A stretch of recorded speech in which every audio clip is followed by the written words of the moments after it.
Welcome to exam 373 और स्वागत है आप सभी का एग्जाम 373 में। ठीक है, आज का जो टॉपिक है वो हम अपनी सीरीज को आगे बढ़ाएंगे। सीरीज कौन सी? जो आपकी मॉक टेस्ट की सीरीज हमने चलाई हुई है। किसके लिए मॉक टेस्ट हम करा रहे हैं? दिल्ली पुलिस के लिए। अगर आपका एग्जाम है AWO TPO का या हेड कांस्टेबल मिनिस्ट्रियल का आपका एग्जाम है तो ये मॉक टेस्ट की सीरीज सिर्फ आपके लिए है। ठीक है, बहुत बढ़िया। अगर SSC कैटेगरी में भी आपका किसी चीज का एग्जाम है, मान के चलिए CGL का है, CHSL का है, MTS का है, GD का है, तो आप अपनी तैयारी को अपनी एक बार चेक कर सकते हैं आप कितनी अच्छी आप तैयारी कर रहे हैं। तो मॉक टेस्ट आप अटेम्प्ट करेंगे तो आपको अंदाजा हो जाएगा। ठीक है, क्वेश्चन आपके हिंदी में ही होंगे और आपको बात बताऊं कि ये सब का सब जो डेटा मैं आपको पढ़ा रहा हूं ये आपके प्रीवियस ईयर बेस्ड डेटा है और जो लेटेस्ट कंटेंट है इसके अकॉर्डिंग वो भी इसके अंदर हमने इंक्लूड किया है। बात आई समझ में? बहुत बढ़िया। अगर आपको ये बात समझ में आई है तो, नहीं आई है तो भाई बने रहो, धीरे धीरे समझ में आ जाएगी। दूसरी चीज, मैं और भी इससे पहले मॉक करा चुका हूं। आप चैनल पे जाइए, प्लेलिस्ट वाले सेक्शन में जाइएगा, वहां आपको क्या मिल जाएगा? एक तो बहुत बढ़िया बात कि आपको एक तो स्टैटिक जीके मिल जाएगी एक जगह। स्टैटिक जीके के लिए आपको इधर उधर नहीं जाना पड़ेगा, एक जगह जाओ, सारी की सारी स्टैटिक जीके आपको धरी मिल जाएगी। ठीक है, दूसरी चीज क्या है भाई? दूसरी चीज सिंपल ये है कि आप अपनी तैयारी को चेक करो कि आपकी तैयारी कैसी है बाकी लोगों की अपेक्षा। तो वो आपको मॉक टेस्ट की सीरीज आपको वहां मिल जाएगी। ठीक है, मॉक टेस्ट की। बाकी ये दूसरा ही मॉक टेस्ट है, इससे पहले मैंने एक ही कराया है बस। ठीक है, तो टेंशन लेने की जरूरत नहीं है। आपकी तैयारी को अच्छी बनाने के लिए हम निरंतर प्रयास कर रहे हैं। ठीक है, चलिए बहुत बढ़िया। चलिए शुरू करते हैं पहले क्वेश्चन के साथ। पहला क्वेश्चन हमारे पास क्या है कि निम्नलिखित में से किसने हिंद स्वराज पुस्तक लिखी है? सवाल बहुत अच्छा है, आसान भी है। तो हिंद स्वराज पुस्तक किसने लिखी है? वो लिखी है आपकी महात्मा गांधी ने। अब देखो, मैं आपको एक क्लियर करके बताऊं, एक चीज क्लियर कट चीज बताता हूं मैं आपको कि मैंने आपको चैनल पे यानी स्टैटिक जीके की जो वीडियो कराई है, स्टैटिक जीके उसमें कराई है हमारे स्वतंत्रता सेनानियों के द्वारा प्रमुख पुस्तकें। तो उसमें पहली पुस्तक जो है ना, पहली पुस्तक वो कौन सी है? हिंद स्वराज। तो मैं आपको वही चीजें कराता हूं जो एग्जाम के लिए जरूरी है। ठीक है भाई, बहुत बढ़िया। वीडियो जरूर देख लेना स्टैटिक जीके वाली। और इनकी हिंद स्वराज है, माई एक्सपेरिमेंट विद ट्रूथ है, हरिजन है, ठीक है, इंडियन ओपिनियन है, तो वो इन्हीं की हैं। वो सारी की सारी पुस्तकें जिनका मैंने नाम लिया है। आपकी माई एक्सपेरिमेंट विद ट्रूथ, ठीक है, आपकी हिंद स्वराज है ही, हरिजन है और इंडियन ओपिनियन है।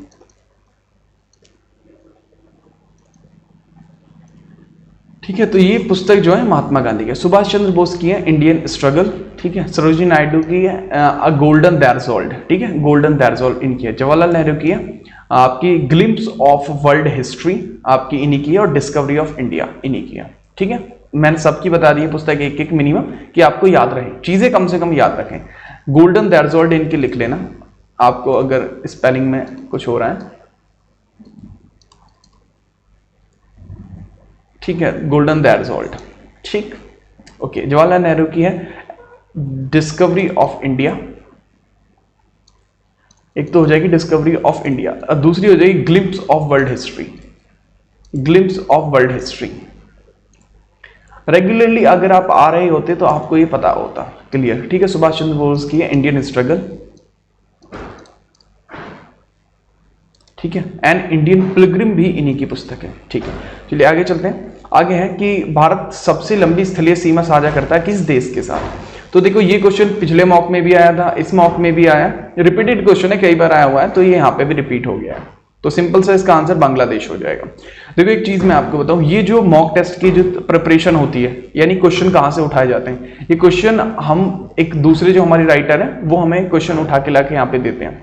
मैं ये क्वेश्चन नहीं देखता हूं पहले से, इसीलिए मैं आपको बता रहा हूं कि जो मैंने आपको अभी तक बताया है, तो ये चीजें ऐसी काफी चीजें हैं जो मैं आपको स्टैटिक जीके की वीडियो में कवर करा चुका हूं। तो वो वीडियो अगर आप देखेंगे तो आपका स्कोर बहुत बढ़ जाएगा। ठीक है, चलिए आगे चलते हैं। गाजी मलिक किस वंश का संस्थापक था? देखो आपने सुना होगा गाजी मलिक किस वंश का था। पहली बात मैं आपको बताऊं, ये दिल्ली सल्तनत की बात चल रही है। किसकी बात चल रही है? दिल्ली सल्तनत की। अब जो दिल्ली सल्तनत है उसमें पहला वंश हो जाएगा गुलाम वंश। दूसरा कौन सा वंश हो जाएगा? खिलजी। ठीक है, दूसरा वंश कौन सा हो जाएगा? खिलजी। तीसरा हो जाएगा तुगलक। तीसरा क्या हो जाएगा? तुगलक। उसके बाद कौन सा वंश हो जाएगा? सैयद। तुगलक के बाद सैयद, और सैयद के बाद हो जाएगा लोधी वंश। लोधी सबसे अंतिम वंश था। लेकिन अब हम क्या बात कर रहे हैं कि भाई अगर आपको इन सबके संस्थापक भी पता है, ठीक है, संस्थापक भी पता है तो आप इसका आंसर कर देंगे। क्यों? क्योंकि जो तुगलक वंश का संस्थापक था गयासुद्दीन तुगलक, उसका नाम क्या था भाई? गाजी मलिक था। गाजी मलिक की उपाधि उसने धारण की थी, तो सीधा इसका जो आंसर हो जाएगा तुगलक हो जाएगा। अब तुगलक वंश की बात करें, मोहम्मद बिन तुगलक, मोहम्मद बिन तुगलक पहला राजा, फिरोज शाह तुगलक दूसरा राजा, तीसरा राजा।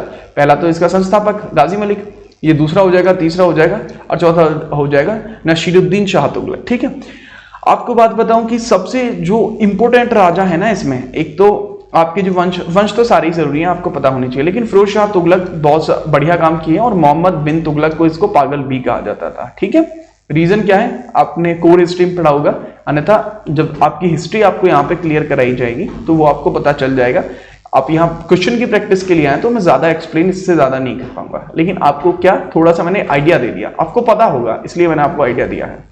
इसका आंसर क्या हो जाएगा? इसका आंसर हो जाएगा आपका तुगलक। ठीक है भाई, चलिए, भारत के पहले राष्ट्रीय सुरक्षा सलाहकार कौन थे? ठीक है, पहली बात तो ये आपको पता होना चाहिए, नेशनल सिक्योरिटी काउंसिल, इसकी स्थापना कब हुई थी? और इसके क्योंकि इसी के अंतर्गत आपका एनएसए बनता है, नेशनल सिक्योरिटी एडवाइजर, जो ये है। पहले दोनों की फुल फॉर्म देखो, इसकी फुल फॉर्म क्या? National security council, national security council. ठीक है भाई,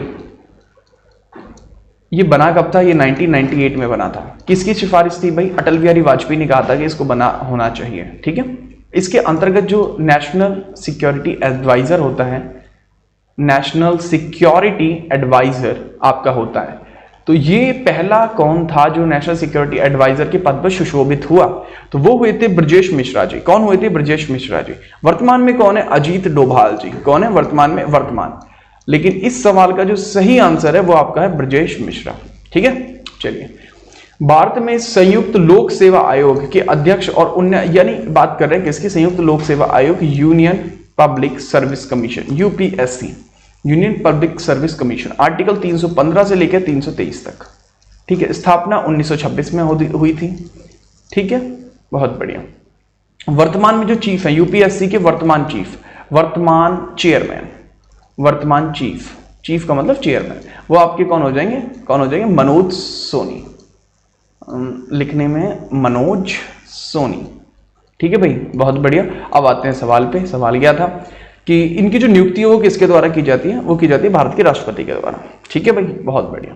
आगे 49वीं समांतर रेखा यानी 49th parallel line, 49th parallel line किस किस के मध्य है? ये है आपकी संयुक्त राज्य अमेरिका और कनाडा के मध्य। 38वीं किसकी है? उत्तर कोरिया और दक्षिण कोरिया के मध्य। ठीक है, और भारत और पाकिस्तान के बीच में कौन सी है? आपकी रेड क्लिफ। ठीक है, रेड क्लिफ। ओके, और बात अगर मैं करूं कि 17th पैरेलल कहां पे? 17th पैरेलल ये नॉर्थ वियतनाम और साउथ वियतनाम को काटती है आपकी। ठीक है, वियतनाम की राजधानी हनोई।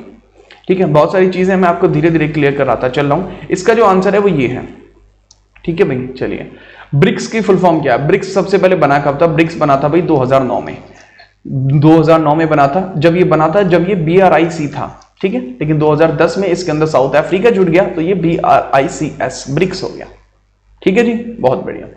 अब ब्रिक्स की देखो थोड़ी सी चीज और बता दो, 2021 और 22 में इसकी जो बैठक होनी है वो कहां होनी है? वो होनी है चाइना में। ठीक है, कहां होनी है? चाइना में, याद रखोगे? बहुत बढ़िया। या फिर 2023 में कहां होनी है? वो आप अपने अकॉर्डिंग याद रख लेना चीजों को। ठीक है, तो इसका सही आंसर क्या हो जाएगा? ब्राजील, रूस, भारत, चीन, दक्षिण अफ्रीका, ये हो जाएगा। ठीक है भाई, चलिए, भारत की दूसरी पंचवर्षीय योजना किस मॉडल पर आधारित थी? पहली थी किस पर थी वो आपको बताना है, दूसरी किस पर थी वो मैं बता देता हूं, पीसी महालनोबिस। ठीक है, पीसी महालनोबिस, याद रखोगे? बहुत बढ़िया। क्यों मैं आपको इसलिए आपको मौका दे रहा हूं कि आप बताएं, आज जितना आप कमेंट करेंगे उतने ज्यादा आपके डाउट जो है वो क्लियर होंगे। ठीक है भाई, बहुत बढ़िया। पहले का बताना, पहली किस पर आधारित थी? मैं आपको बता देता हूं, HD, ये थोड़ी क्लू है, इससे आपको पता लग जाएगा। ठीक है, चलिए आगे चलते हैं। अयोध्या किस नदी के किनारे स्थित है? अयोध्या जो है किसके? सरयू नदी के किनारे स्थित है। कौन सी नदी? सरयू नदी। बहुत बढ़िया, याद रखना। ज्योग्राफी के क्वेश्चन है, बीच बीच में आते रहते हैं, आपको याद होने चाहिए। 2022 में फ्रेंच ओपन टूर्नामेंट हुआ था, वो पुरुष सिंगल्स का खिताब किसने जीता था? देखो अब की बार राफेल नडाल फॉर्म में है भाई। सबसे ज्यादा जो आपके फ्रेंच मतलब सबसे ज्यादा जो ओपन टूर्नामेंट ग्रैंड स्लैम जो जीते हैं, ग्रैंड स्लैम सबसे ज्यादा जीतने का खिताब भी राफेल नडाल ने अपने नाम करा लिया है। इनकी जो ऑटोबायोग्राफी है उसका नाम क्या, राफा। क्या नाम है, राफा, याद रख सकते हैं, ठीक है, राफेल नडाल। चलिए, विश्व बैंक का जो मुख्यालय कहां पर स्थित है, वो कहां पर स्थित है आपका, नीचे आइए आप, ऊपर जाइए या नीचे जाइए, जो इसमें सही ऑप्शन है वो आपको चुनना है, वो क्या है, वॉशिंगटन डीसी। ठीक है, आपको इसमें मिस्टेक नहीं करनी है। चलिए, स्कॉर्पियन किक किस खेल से संबंधित है? देखो, स्कॉर्पियन किक कोई भी बच्चा बता देगा, किक आ रहा है, किक तो सिर्फ एक ही जगह लगती है, वो किस में, फुटबॉल में। मुक्केबाजी जो होती है वो रिंग में होती है, ठीक है। और तलवारबाजी से याद रखना है आपको भावना नाम याद रखना, भवानी सिंह, सॉरी भावनाकांत नहीं, भवानी सिंह। इंडिया की पहली फेंसर जो ओलंपिक में गई थी कौन थी, भवानी सिंह, ठीक है जी। टेनिस आपको याद रखना, टेनिस बहुत इंपॉर्टेंट है भाई, टेनिस आप याद रखते ही हैं। जो ग्रैंड स्लैम की जो टूर्नामेंट हुए हैं वो किसके हैं, ग्रैंड स्लैम टूर्नामेंट टेनिस के हैं, ठीक है जी। चलिए आगे चलते हैं। निम्नलिखित में से कौन सा ग्रह हमारे सौर मंडल का बौना ग्रह? पहली बात तो बौने ग्रह होते क्या? देखो, बौने ग्रह वो होते हैं जो ग्रहों की जैसे होते हैं, लेकिन वो वास्तविकता में ग्रह नहीं होते, उनको बोलते हैं ड्वार्फ प्लैनेट, ठीक है। जो इंटरनेशनल एस्ट्रोनॉमिकल यूनियन के जो दी गई तीनों शर्तें हैं, पहली, दूसरी, तीसरी, इन शर्तों पे खरे नहीं उतरते, वो ड्वार्फ प्लैनेट होते हैं। जिस प्रकार का एग्जाम्पल है आपका प्लूटो, ठीक है, प्लूटो याद रखना है। चलो जी, बात करें इसमें से कौन सा है, कैलिस्टो है जी, नहीं है। जाइनीमेड नहीं है, ये जुपिटर का सबसे बड़ा आपका उसका सैटेलाइट है, किसका, बृहस्पति का। यूरोपा, ये जुपिटर का सबसे छोटा सैटेलाइट है। मैक, जी हाँ यही है, ठीक है, मैक है, याद रखना। मैक क्या है, एक बौना ग्रह है, ठीक है। इसी तरीके से एक एरियल है, ARIEL, एरियल, ये भी क्या है, इसी तरीके का ड्वार्फ प्लैनेट है आपका, प्लूटो, एरियल और मैक, याद रखना है, बहुत बढ़िया। कुतुब शाही मकबरा कहां पर स्थित है? देखो, मुख्यतः मकबरे जो आपको देखने को मिलते हैं, जैसे बलबन है, हुमायूं है, सफदरगंज है, वो सब के सब मकबरे आपके कहां पे, आपके दिल्ली के अंदर है, ठीक है। तानसेन का मकबरा आपका मध्य प्रदेश के अंदर है, लेकिन क्योंकि मध्य प्रदेश आ रहा है ना ऑप्शन में, इसलिए बता दिया मैंने आपको। दिल्ली में भी बता दिया मैंने आपको। राजस्थान में इतने इंपॉर्टेंट मकबरे हैं नहीं, ठीक है। लेकिन 2.5 दिन का झोपड़ा है अजमेर के अंदर, 2.5 दिन का झोपड़ा, ठीक है, किसके लिए, शेख सलीम चिश्ती, ठीक है, याद रखना है। चलो जी, बात कर रहे हैं कुतुब शाही मकबरा, ये कहां पे भाई साहब, तेलंगाना में। कुतुब शाही, कुली कुतुब शाह के लिए है, कुली कुतुब शाह। ये कौन है भाई, गोलकुंडा के शासक रहे थे, ये किसके, गोलकुंडा शासक, इनके लिए है ये कुली कुतुब शाह मकबरा, कहां पे, तेलंगाना के अंदर, याद रखोगे, बहुत बढ़िया। लज्जा के लेखक कौन है? अब ये लज्जा है क्या भाई, लज्जा एक पुस्तक है, बहुत ज्यादा विवादित पुस्तक है। कैसी पुस्तक है, विवादित पुस्तक है। क्यों पुस्तक है विवादित?